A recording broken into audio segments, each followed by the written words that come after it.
That, yep,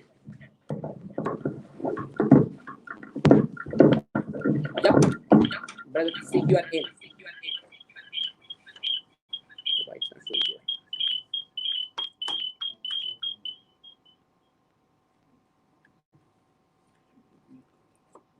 It should go here. Mute here. Share your screen.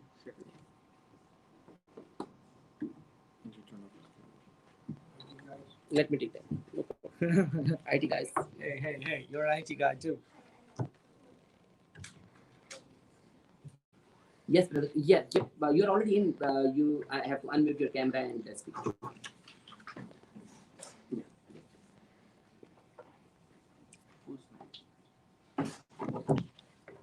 You have SketchUp. Still camera is. No.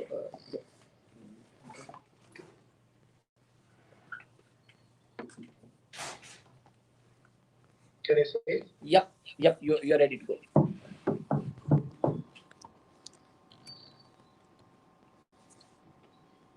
Yes, you're ready to go. I think this mic is not working. That's fine. Yeah, you're ready to go. You're ready to go, please. Ready to go? Yep. Up to introduction did yet? Yep, we already introduced you. Can we see the hall? Which one, sorry?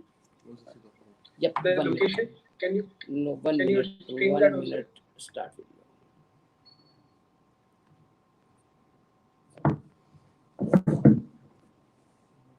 What is that? Oh, 1 minute. Can you see us? No, because I'm on the call with you. Yeah, so. Assalamu alaikum. We have about 35 people here, 40 people here, and I think that sound is not, my mic is not working. Can you hear us, brother? Yeah. Yeah. Please start. Yeah, continue that. Okay, so that's you can't see because it's a laptop and you are on the screen. Okay, so that is not configuring Okay. the feature. Okay. Please move forward. Okay.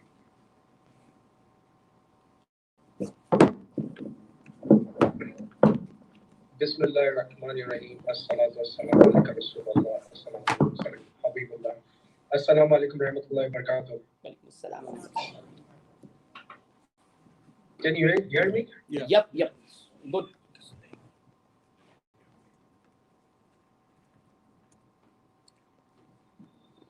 Okay.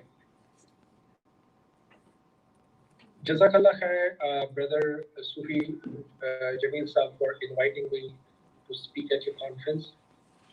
It's an honor, pleasure to always be with the community and talk about, your work and how success can be achieved. So I like to talk in story format because story makes people engaging. For business success, you need to have a couple of things. Firstly, your upbringing has to be very important and critical. So, as Rasulullah's family, where Bibi Fatima Zahra and Imam Hussein and Imam Hussein were always close to his Nana, I was very close to my Nana. And my Nana was one of the biggest and the richest Muslim businessmen from the city of Pune. So primarily I spent my time with my Nana. And then my Mamu Jan was also a businessman, but at the same time an alim. So when I was sitting at the businesses, he also taught me different maslaks of Islam, whether Shia maslak or Sunni maslak, and he used to teach me fiqh and share at a very young age. So alhamdulillah, that learning gave me a good, strong background. So in any eventuality, you could be successful. But fast forward, I came to America in 2008 and 9. And I didn't come to America to make money. I didn't come to America to study or to make a career. I came to America because my father lived in America, and my father said, in Hindi, I'll tell you in Urdu, that beta, you have to finally stay back. Son, you got to stay back. And because of my father, I stayed back. So when you listen to your parents, it always helps you. Unfortunately, these days, people don't listen. And in Islam, it talks about under the feet of your mother is the Jannah and the father is the heaven. So I always listen to my parents. And when you listen to your parents, you always become very successful, spiritually at least. Forget the money part. So when I came to America and the Great Recession happened, I lost around $100,000 of hard-earned money which I made outside the country. And then one day during month of Ramadan, I said, Allah subhanahu wa ta'ala, when I was young, you gave me everything. What did I do wrong? And I cried and I came back from the masjid. And then Allah Ta'ala blessed me with this idea called the Muslim spelling bee. Now, the key takes from this is how to set up a business, how to run the business, and how to be successful in business. So I'm going to use this spelling bee as a model to talk about my success. So when I came and I cried, I said, I realized that there was an option that Muslim kids in America were not actively participating in the spelling bee. Even if they were not being successful. I thought, why don't I create a bridge program and I let these kids participate at my competition and then they go ahead. Now, in doing so, I needed to do a couple of things. Firstly, I needed to register a company. So registration company cost $250 in the state of Illinois. Second thing is I needed to buy a website. So the cost was $899. The third thing I needed to do was to make a website. That again around $300-400 cost. And then doing all that thing is I also needed to know about the spelling bee. Now spelling bees I could go on the internet, study and try to understand how it works. But the best way I thought was to get to the experts. So when you're starting a business, go to the experts in that industry and learn from them. So there's this very famous principal from New York, Egyptian teacher called Sister Iman. And I called her up. I was introduced to her by Rafiuddin Shiko. He said he runs Dinar Standard. He says, Tausif, talk to Sister Iman of Darul Arkam School.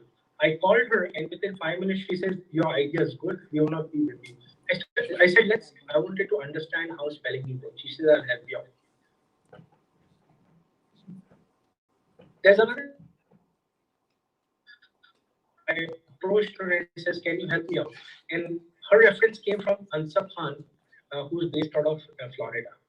Now, how I got to know all these gentlemen was, one of them, I met them at a Muslim conference, Rafiuddin Shiko. The other person, I met them because I started marketing about spelling bee. Okay. So the first thing I did is I put a whole plan. How would I take this spelling bee to the community? So I wrote a business plan. So whenever you have to do anything, you put a business plan. That's one. Second thing is, how will you reach to all this audience? I wrote it down. The third thing is, I want you to learn from experts. I wrote it down.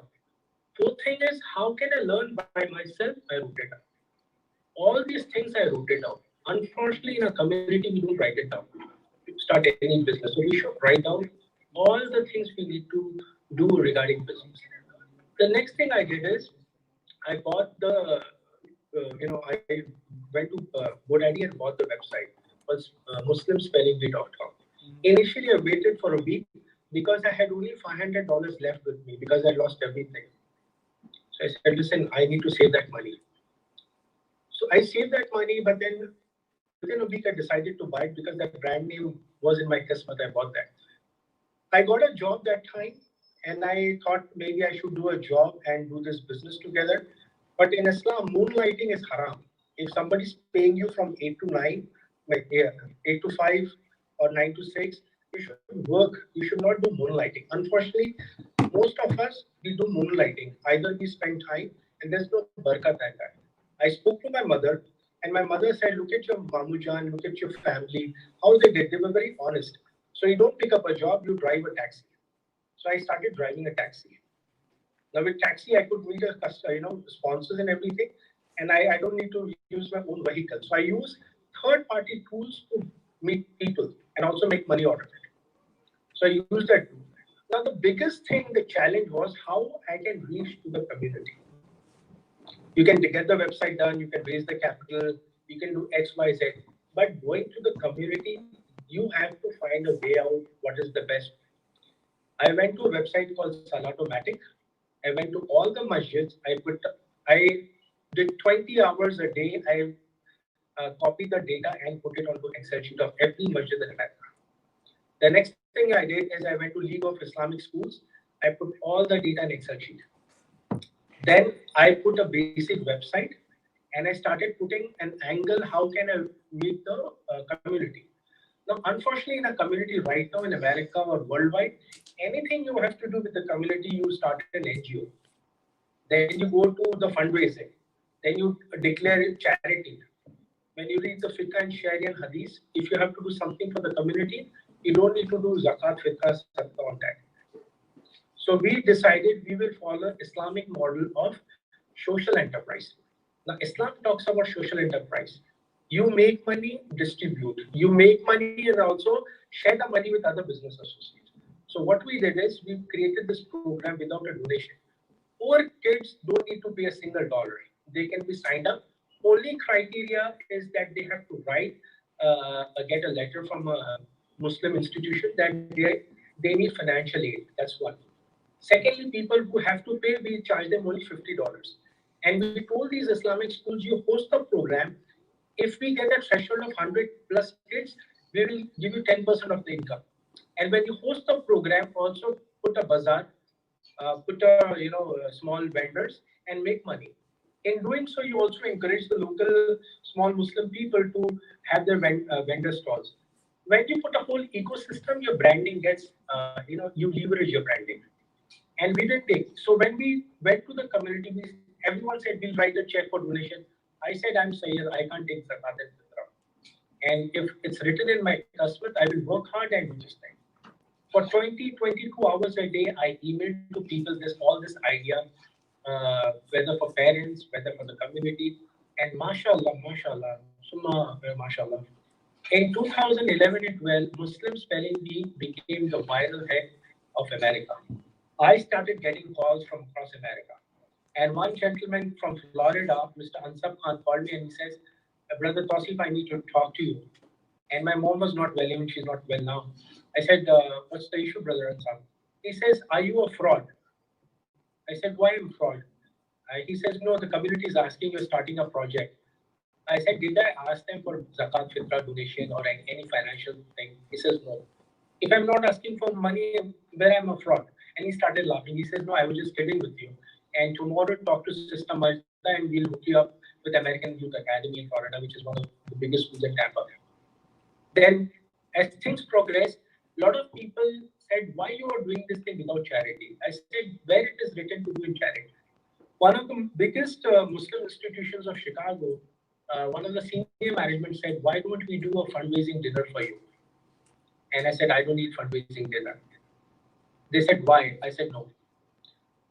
The reason is, if you pick up easy money in terms of investment, what happens is you become lazy. When you become lazy, your success chances gets eliminated. Very badly. It just gets eliminated. It doesn't even sense on that. Second thing is, if you want to be charged out, when it's your own money, you will become frugal. You will save money. You will not throw money around because it's your own money. And when it's your own money, you want to make more money out of it. That's one thing. Second thing is, when we approached a school in Chicago, MCC Academy, Brother Rizwan Qadir was the chairman that time. He says, Tossi, why don't you do the spelling bee only in Chicago?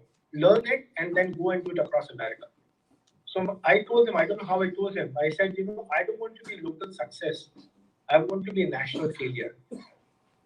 Because local success doesn't get you money or fame or anything, even success. I said, if I'm a national failure, people will remember who I am.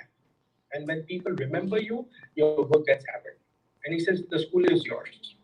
So the success format which I overcame or I used it is, firstly, I defined what I'm supposed to do. Second thing is, I got experts on the board. Third thing what I did is, I used an angle that we will not take donations, because that itself is Islamic values. And when we take Islamic values, your roadmap becomes easy. Now the problem came is, the whole system got signed up. For 6 months, we are marketing and not a single child signs up.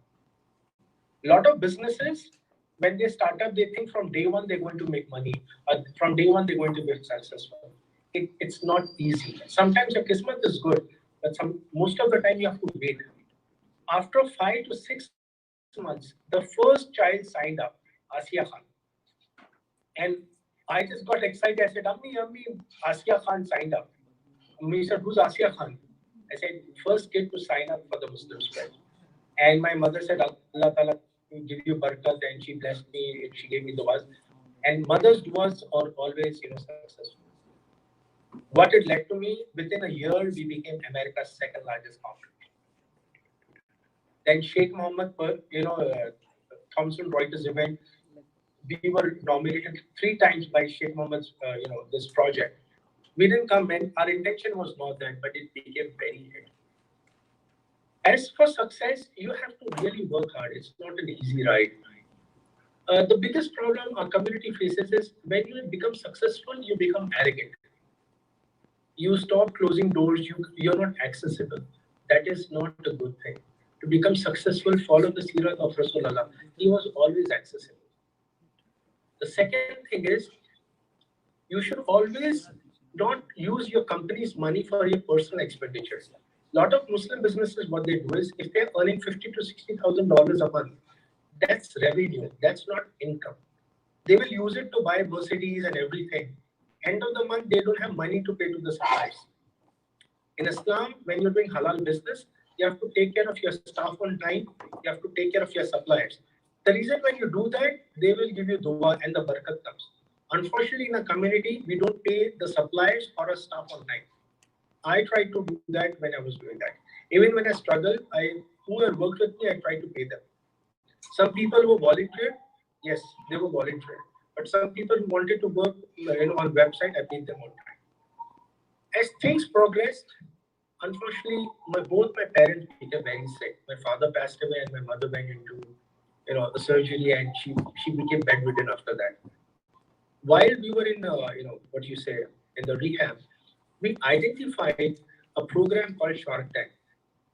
Okay, Shark Tank is a program which comes on ABC. We started reviewing. The more I reviewed, I thought the best way is I should become an expert on the American Muslim consumer market.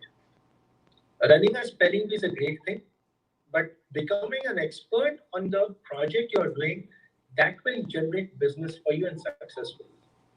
And I was doing my PhD, and I turned my thesis into American Muslim consumers and the impact of word of mouth, because technology plays a huge role. So I wrote my dissertation on impact of word of mouth on online purchase of American Muslims. That gave me an expert, knowledge to talk about the American Muslim consumer market. So at one place, I was just doing a spelling bee, just to do something for the community and make money. But slowly, I wanted to become an expert. Unfortunately, we are not doing that in mainstream or anywhere. We're just making money. If you become an expert, people respect your knowledge. Things moved. I got graduated as a doctorate in business administration. I earned my wings on being an expert on web. But as things progressed, my life went through personal challenges. And unfortunately, I had to come with my mother back to India because healthcare in America is very expensive. And I couldn't afford certain co-pays, and I decided to come back. So when we came back, because we were watching Shark Tank, I decided to approach Shark Tank, Sony Pictures, and I said, I want to buy the rights for Southeast Asia, India, Pakistan, Bangladesh, Sri Lanka.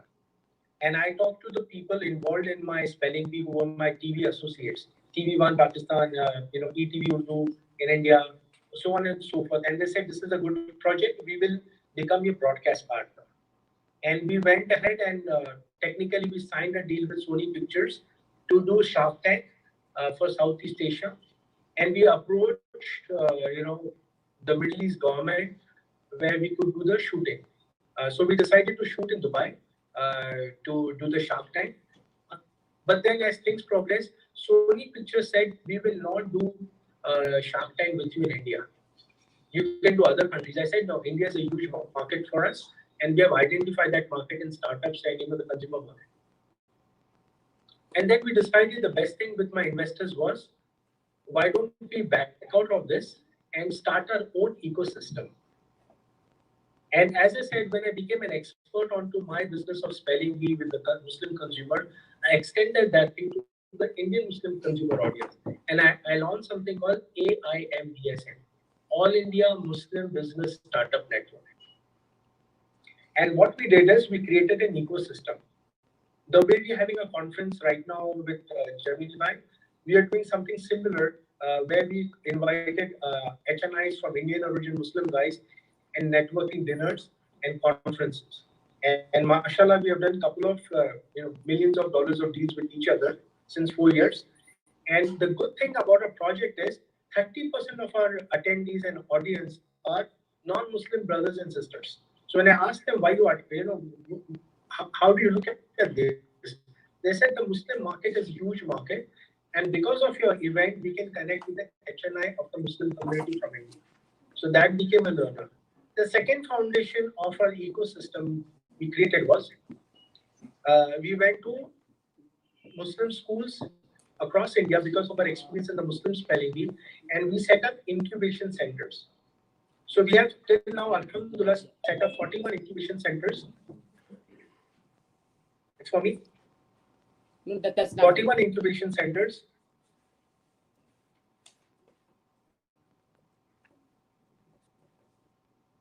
Okay, 41 incubation centers where we told the Muslim community, instead of asking for zakat, fitra, sadaqah, why don't you set up an incubation center? And whatever the success I learned from being a bootstrap company, not raising capital, not chasing donation, not chasing private equity, we said, why don't we support you with all our expertise, all our contacts? And mashallah, first school, Ikra school, Salim Sheikh said, yes, Tosi Bhai, we'll sign up with you so we don't take donations. We want to be self-reliant. And because it was self-reliant, we decided, to sign up with them. And we identified one child from there where we could do a POC of with that child. But on the way, we tied up with another group of schools called Tanzim Walidain Urdu Madaris, TEUWM. This is a school started by legendary Islamic scholar Anish Chisi Saab, Beg Sir, Attar Saab. They are all senior citizens who in 1970s decided to safeguard Urdu and help the community overcome educational problems. So they have a network of 41 schools in the state of Maharashtra where I live. And they signed up with us, and we did an outreach program talking about our success story, like as an individual, as a community, and at AMBS. And we identified 15 Muslim women, and we started a chapati, chapati, the Indian bread company before COVID. And when we talked to them, I said, sisters, we are not asking you to become, the wage earners. We want you to become entrepreneurs. And they started crying. And that story became such a big thing that Hindustan Times, which is one of India's premium newspaper, featured us. That story went across the globe to Indonesia, Malaysia, different countries. And recently we signed up with Nahdlatul Ulama, which is one of the largest Muslim organization, non-political from Indonesia, HNI group of that, to establish incubation centers. Nurul Ashriya School in Bogor near Jakarta. And now we're going to different countries of using our incubation center. Now, summarizing all this, we have come to a conclusion based on my experiences. If you have to do something, first is have a niyat. Secondly, put a business plan. Look at your cost. Look at your revenue models. Look at your story angle. How you can outreach to people. How will you conduct your business? And